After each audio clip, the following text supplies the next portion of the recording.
Welcome back. इस video में हम देखेंगे कि हम सैस को इंस्टॉल और कंपाइल किस तरह से जो है वो करते हैं। तो इसके लिए मैं सैस की जो ऑफिशियल वेबसाइट है उसके ऊपर जो है वो चला जाता हूं। तो मैं यहां पे आप देख सकते हैं कि सैस की ऑफिशियल वेबसाइट के ऊपर जो है वो आ गया हूं। सो इसको इंस्टॉल करने के लिए हमारे पास जो है वो दो ऑप्शन है। जो पहला ऑप्शन है वो है एप्लीकेशंस के जरिए एंड देन जो दूसरा ऑप्शन है वो है कमांड लाइन के जरिए। सो हम कमांड लाइन का ऑप्शन जो है वो चूज करेंगे क्योंकि यहाँ पे जो एप्लीकेशंस हैं वो यहाँ पे सारी जो है वो पेड हैं। सो कमांड लाइन से इंस्टॉल करने के लिए हमें सबसे पहले जो है वो npm चाहिए, जिसको कि हम नोड पैकेज मैनेजर जो है वो बोलते हैं। सो इसको इंस्टॉल करने के लिए आपको अपने सिस्टम के ऊपर जो है वो Node.js को जो है वो इंस्टॉल करना पड़ेगा। Node.js जैसे आप इंस्टॉल करेंगे तो इसके अंदर जो है वो npm भी होता है, वो भी साथ ही जो है वो इंस्टॉल जो है वो हो जाता है। तो यहाँ पे आप इसको डाउनलोड करेंगे और इसको जो इंस्टॉल करना जो है वो बहुत ही जो है वो ईजी है। सो मैंने इसको ऑलरेडी अपने सिस्टम के ऊपर जो है वो इंस्टॉल जो है वो किया हुआ है। सो अब हमने जो है वो सैस को इंस्टॉल करना, तो उसके लिए मैं अपने VS कोड के अंदर चला जाता हूँ। तो मैं यहाँ पे इसका जो टर्मिनल है मैं इसको जो है वो यूज़ करूँगा। सो इसको इंस्टॉल करने के लिए जो है वो हम npm का जो है वो यूज़ करेंगे। सो आपके सिस्टम में अगर npm है तो उसको चेक करना, तो आप यहाँ पे लिख सकते हैं कि npm भी, तो आपको बता देगा कि आपके सिस्टम के ऊपर जो है वो कौन सा npm वर्जन जो है वो इंस्टॉल है। सो मेरे के ऊपर जो है वो ये वाला वर्जन जो है वो इंस्टॉल है। सो अब हमने सैस को इंस्टॉल करना, तो उसके लिए हम यहाँ पे जो है वो कमांड लिखेंगे। कमांड में सबसे पहले हम लिखेंगे npm, फिर उसके बाद हम यहाँ पे जो है वो लिख लेंगे इंस्टॉल एंड देन उसके बाद जी, क्योंकि हमने जो सैस है उसको ग्लोबली इंस्टॉल करना है, मतलब हमारे सिस्टम के ऊपर जो है वो इंस्टॉल हो जाएगी। तो उसके लिए जो है वो हम जी का जो है वो यूज़ करेंगे एंड देन उसके बाद हम सिंपली यहाँ पे लिख लेंगे npm इंस्टॉल जी सैस। तो हमारी जो सैस होगी वो आप यहाँ पे देख सकते हैं कि हमारे सिस्टम के ऊपर जो है वो इंस्टॉल जो है वो हो गई है। मेरे पास यहाँ पे पहले से जो है वो इंस्टॉल थी, तो अभी से सिर्फ एक जो पैकेज है इसके अंदर जो है वो अपडेट जो है वो किया है।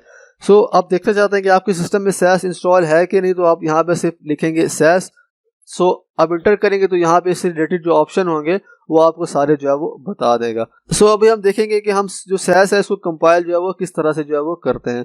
सो उसको कंपाइल करने के दो ऑप्शन है। पहला जो ऑप्शन है कि हम जो है वो कमांड लाइन के जरिए करें, और दूसरा ऑप्शन है वो कि हम VS कोड के अंदर एक एक्सटेंशन होती है हम उसका जो है वो यूज़ करेंगे। तो हम दोनों तरीके जो है वो देखेंगे। सो सबसे पहले मैं क्या करूँगा कि यहाँ पे मैंने एक HTML की फाइल बनाई है, तो मैं यहाँ पे जो है वो दो फोल्डर जो है वो बना लूँगा। सो मैं एक फोल्डर बनाऊँगा वो मैं बनाऊँगा सैस के लिए, और जो दूसरा फोल्डर बनाऊंगा वो मैं बनाऊंगा CSS के लिए, मतलब जिसके अंदर हमारी जो सैस की फाइल जो है वो जाके कंपाइल होगी। तो मैं यहाँ पे दूसरा फोल्डर बना रहा हूँ CSS का, क्योंकि हम डायरेक्टली जो सैस होती है उसको HTML के अंदर जो है वो ऐड नहीं कर सकते। हमें इसको पहले जो है वो कंपाइल करना पड़ता है CSS के अंदर, और फिर जो CSS होती है वो हम जो है वो HTML के अंदर जो है वो ऐड करते हैं। तो मैंने यहाँ पे जो है वो सैस और CSS के जो है वो दो फोल्डर जो है वो बना लिए हैं। सो मैं सैस के अंदर जाऊँगा तो मैं यहाँ पे जो है वो इसकी फाइल जो है वो बनाऊंगा, तो हम जो है वो SCSS सिंटैक्स का जो है वो यूज़ करेंगे। तो मैं यहाँ पे जो इसकी एक्सटेंशन रखूंगा वो मैं रखूंगा SCSS। तो मैंने यहाँ पे जो है वो एक फाइल बना ली है man.scss। सो मैं इंटर करूंगा तो यहाँ पे हमारी फाइल जो है वो बन गई है। सो अभी मैं क्या करूंगा कि हम जो है वो कुछ स्टाइलिंग जो है वो अप्लाई कर लेते हैं। तो सबसे पहले मैं यहाँ पे जो है वो सिलेक्ट कर लेता हूँ बॉडी को।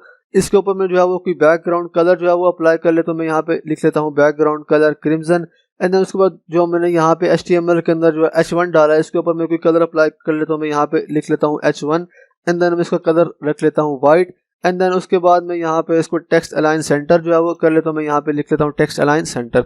सो अभी हमने जो है वो ये प्रॉपर्टीज जो है वो अप्लाई कर ली है। हम सैस के अंदर वो जो सारी प्रॉपर्टीज होती हैं CSS के अंदर, हम इसके अंदर भी जो है वो इजीली जो है वो यूज़ कर सकते हैं सारी प्रॉपर्टीज। सो अभी हमने जो है उसको कंपाइल करना, तो जो पहला ऑप्शन हम देखेंगे वो हम इसको कमांड लाइन के जरिए जो है वो कंपाइल करना देखेंगे। तो उसके लिए हम यहाँ पे लिखेंगे सैस एंड देन उसके बाद यहाँ पे डैश डैश वॉच। उसके बाद यहाँ पे जो हमारी सैस का फोल्डर है, उस सैस की फाइल का नाम है, हम वो बताएंगे कि हमने किस फाइल को जो है कंपाइल करना है वो किस फोल्डर के अंदर है। तो सबसे पहले जो है वो हम फोल्डर का नाम बताएंगे कि हमारी जो फाइल है वो सैस फोल्डर के अंदर है, और फिर उस फाइल का नाम बताएंगे कि जो हमारी फाइल है उसका नाम जो है वो क्या। तो हमारी जो फाइल है उसका नाम है man.scss। अब उसके बाद हम बताएंगे कि हमारी जो फाइल है हमने उसको कंपाइल जो है वो किस लोकेशन के ऊपर जो है वो करना है, और जो फाइल क्रिएट करनी है वो किस नाम से जो है वो करनी है। सो भी अब यहाँ पे देख सकते हैं कि यहाँ पे इसके अंदर कोई भी फाइल जो है वो नहीं है CSS फोल्डर के अंदर।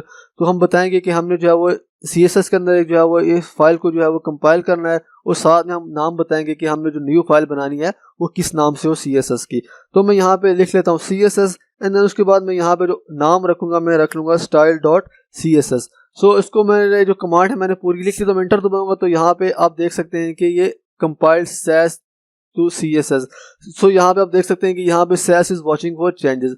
सो अभी जो सैस है वो जो हम चेंजेस करेंगे जो है वो उसको जो है वो वॉच कर रहा है। तो हम यहाँ पे कोई भी जो है वो चेंज करते हैं। मैं यहाँ पे अगर लिख लेता हूँ फॉन्ट साइज में यहाँ पे लिख लेता हूँ 20 पिक्सल एंड इसको मैं सेव करूँगा तो यहाँ पे आप देख सकते हैं कि यहाँ पे इसने एक साथ ही जैसे मैंने एक चेंज किया तो इसने डायरेक्टली जो है वो उसको कंपाइल जो है वो कर दिया। तो हमारे पास यहाँ पे आप देख सकते हैं कि CSS के अंदर हमारे पास जो है वो दो फाइल जो है वो क्रिएट होगी। एक जो है वो मैप की फाइल है, इसके अंदर जो वर्जन्स वगैरह जो है वो लिखी होती है, ये इतनी जो है वो लाजमी नहीं होती। जो हमारी मेन फाइल है वो है style.css, जिसके अंदर के हमारा जो स्टाइल्स है वो जाके कंपाइल जो है वो हुए हैं। सो अभी हम इसको जो है वो HTML के अंदर जो है वो ऐड कर सकते हैं। तो मैं यहाँ पे लिंक टैग का जो है वो यूज़ करूँगा। तो मैं यहाँ पे जो है वो लिख लेता हूँ, हमारी जो फाइल है वो CSS के अंदर है और जो फाइल का नाम है वो है style.css। सो अभी जो हमारा जो HTML का पेज है इसको मैं लाइव सर्वर के जरिए जो है वो ओपन कर लेता हूँ। तो यहाँ पे आप देख सकते हैं कि इसके ऊपर जो है हमने स्टाइलिंग अप्लाई किया है वो इसके ऊपर जो है वो अप्लाई जो है वो हो गई है।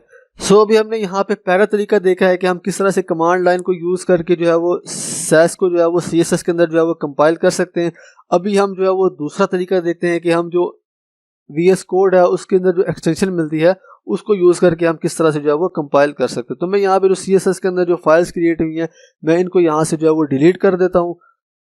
एंड देन मैं यहाँ पे जो हमारा एक्सटेंशन है इसके अंदर चला जाऊँगा। तो यहाँ पे जो है वो हम एक एक्सटेंशन जो है वो इंस्टॉल करेंगे। तो उसका जो नाम है वो है लाइव सैस कंपाइलर। तो यहाँ पे जो ये पहली एक्सटेंशन लाइव सैस कंपाइलर, हम इसको जो है वो यहाँ से जो है वो इंस्टॉल कर लेंगे। तो मेरे पास ये जो है वो पहले से जो है वो इंस्टॉल है।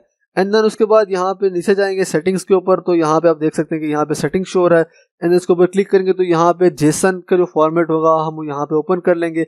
एंड देन उसके बाद यहाँ पे आप देख सकते हैं कि लाइव सैस कंपाइल, इसके अंदर जो है वो यहाँ पे सबसे पहले होता है फॉर्मेट, फिर उसके बाद हमारी एक्सटेंशन क्या होगी फाइल की, और हमने जो है वो उसको सेव कहाँ पे जो है वो करना। तो अभी हमने यहाँ पे जो है वो कंप्रेस जहाँ पे लिखा हुआ है, मतलब कि हमारी जो फाइल होगी वो कंप्रेस होगी, मतलब उसका जो साइज होगा वो छोटा होगा, और जो हमारा सेव पाथ है ये CSS का जो फोल्डर होगा उसके अंदर जो है वो जाके सेव होगी।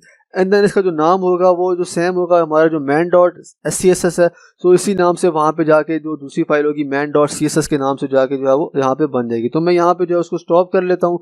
एंड देन मैं यहाँ पे इसको यस करके जहाँ पे जो है वो स्टॉप हो जाएगा। सो अब यहाँ पे नीचे देख सकते हैं कि हमारे पास जो यहाँ पे लिखा हुआ है वॉच सैस। तो मैं इसके ऊपर जो है वो क्लिक करूंगा तो यहाँ पे आप देखेंगे कि यहाँ पे लिखा हुआ है वॉचिंग। तो ये जो अभी जो है वो इस एक्सटेंशन के जरिए जो हमारी सैस की फाइल है वो वॉच हो रही है। तो यहाँ पे आप देख सकते हैं कि CSS के अंदर जो है वो दो न्यू फाइल्स जो है वो क्रिएट हो गए। तो यहाँ पे आप देख सकते हैं कि इसका जो फॉर्मेट था वो यहाँ पे कंप्रेस सिलेक्ट हुआ है।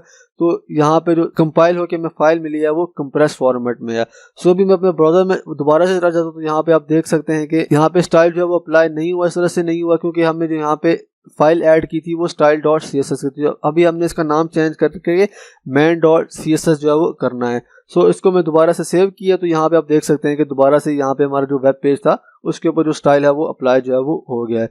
सो ये दो तरीके हैं कि जिसके ज़रिए से जो हमारी सैस की फाइल है उसको जो है वो हम जो है वो कंपाइल जो है वो कर सकते हैं। सो आई होप कि आपको ये समझ आ गया होगा। So see you in the next video.